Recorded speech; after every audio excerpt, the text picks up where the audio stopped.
Yo, what's up? This is Jay-Z from jzfitness.com.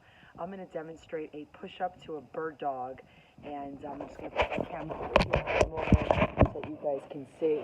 So when you do a push-up to a bird dog, get that rock out of the way, you want to bring your hands a little wider than shoulder distance apart.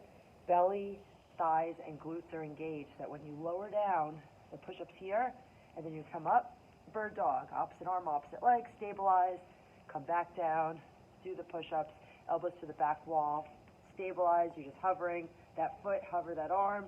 Doesn't need to be super high because that brings you out of alignment, and we want to stay in alignment and work on stability.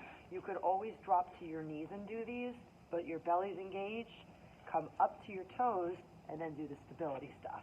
You could even, if you do the knees, come back down, belly tight, and then like so. That's going to be a little more awkward because I have you with yourself in a plank versus all fours. So try the challenge, even if you just do a few repetitions, that's a good start. And then you build your way up. So try it out.